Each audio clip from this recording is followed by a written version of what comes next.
Welcome to Elohim's words of love, life, and the soul, the gifts of my grace.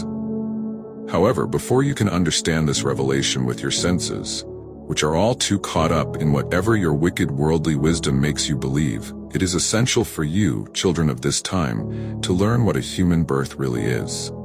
Firstly, the birth of a human child is impossible without my Holy Spirit, the giver of all life, indispensable to fit a human body with a living soul,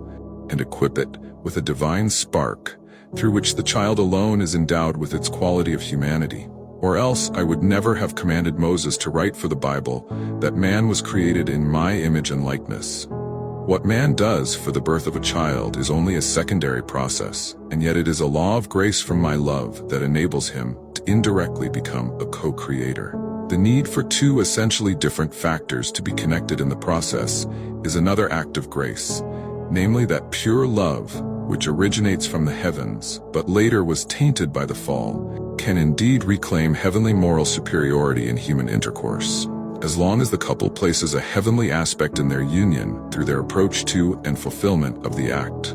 This heavenly aspect will only be achieved if both in all purity look up to me, their Elohim and Creator, since the sap of my Holy Spirit can only be tapped through this, which can cause heavenly purity and qualities to become active in the act. Otherwise, the fundamental stream of my Holy Spirit, indispensable for any living human being, will mix with the negative sensual fluids from the world of my opponent. Therefore, you can see for yourselves how far you are called to be substantial co-creators of true life in my creation, and that you must appreciate and accept the high responsibility you have gained, as it depends on you to prepare a child's life for good, less good, or bad development. Life in the newly developing child rests in my hand alone and is a gift of your Elohim and Creator that only I can give.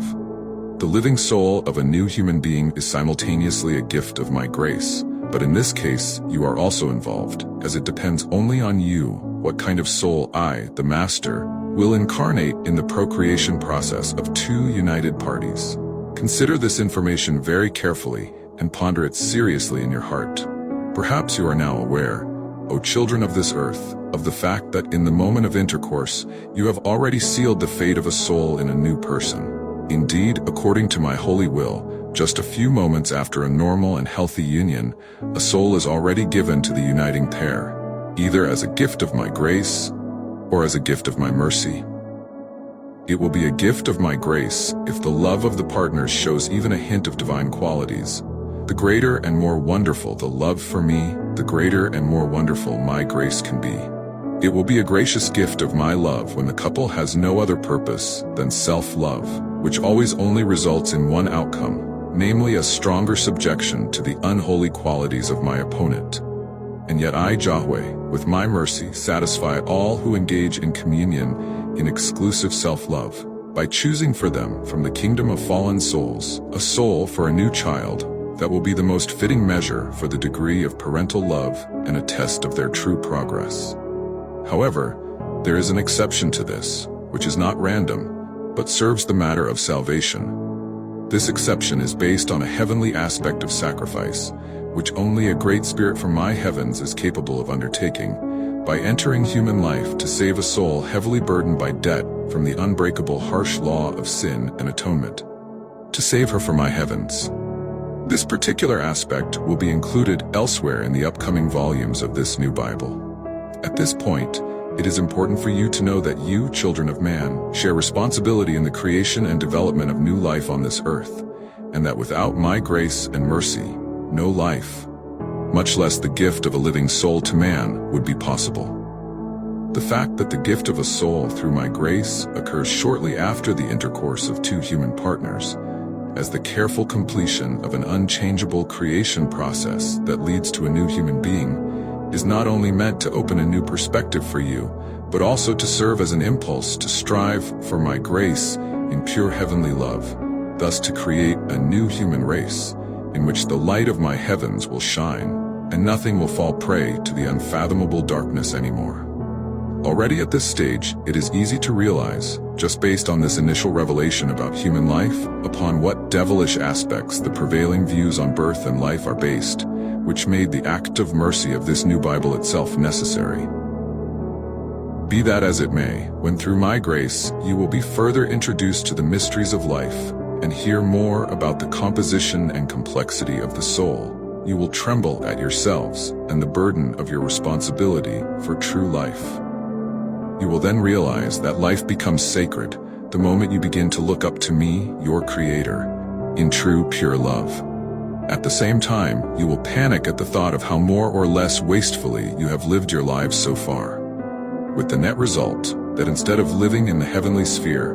most of you have preferred the sewers. Therefore, rejoice in whatever this new Bible will reveal to you, but for now, be content with what I, Yahweh, give you in this first volume as a heavenly introduction,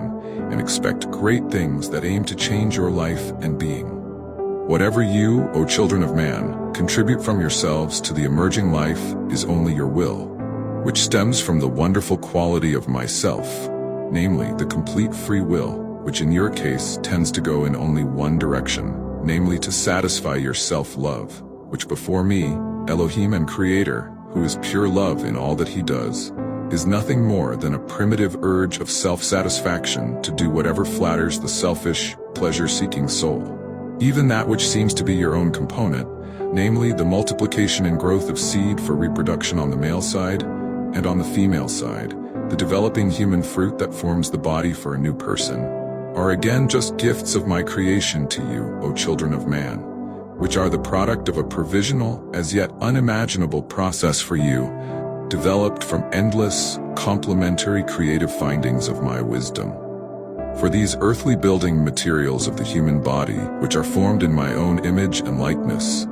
the force that is very delicately placed in the reproductive seed, are creations of love from my unfathomable wisdom.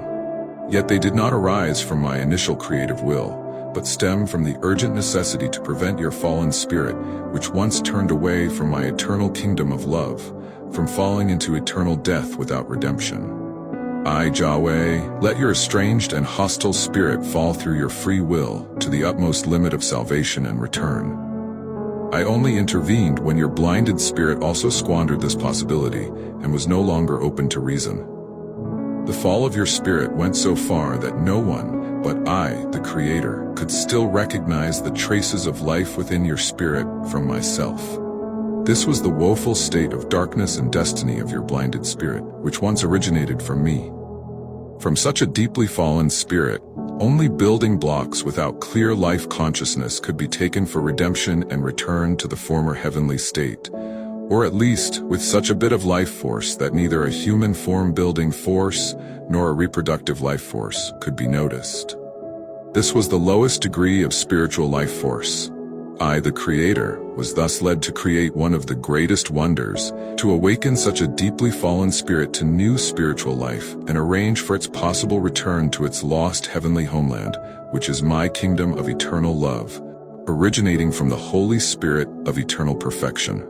Accordingly, I, the Master, created the wonder of the soul, an intermediate realm of infinite wonders between my Holy Spirit of perfection and the fallen spirit from me. Despite all the wonders that have remained sealed and incomprehensible to you so far, this kingdom of the soul is only a breath of creation.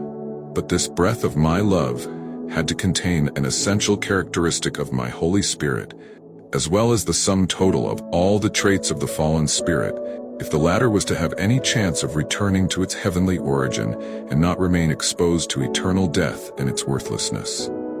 A peerless wonder. You will hopefully recognize this if you have any sense left for your Elohim and Creator's work. I continue my revelation in the hope that among the hundreds of thousands of today's living human souls, there will be at least one or more brighter souls who, thanks to these revelations of my love and grace, will strive to achieve a deeper self-understanding. For this wonder of the soul to gather enough life force to initiate the return process of the fallen spirit, the breath of my Holy Spirit was interwoven with the seed of a fallen spirit. In the beginning, this spiritual process of union took place only on the lowest, completely hidden level of life force, where, at best, a kind of burning sensation of life could be felt and nothing more. From this connection arose an intermediate being, a human soul that can simultaneously unite the deepest darkness of the fallen spirit and the purest light of my Holy Spirit of love. This means a human soul can be formed to the highest perfection as long as the light of the Holy Spirit can freely develop in it, which only becomes possible if man begins to live according to my will and looks up to me, the Creator. However, it is also capable of becoming so enveloped in the darkness of my opponent that nothing but hell can find room in it anymore, as happens with many souls today that seem to be far more numerous than the souls striving for heavenly heights. You will thus recognize in all truthfulness that there is no life or soul without my Holy Spirit, which at the moment of intercourse still establishes the decisive process through which a human body can come into existence.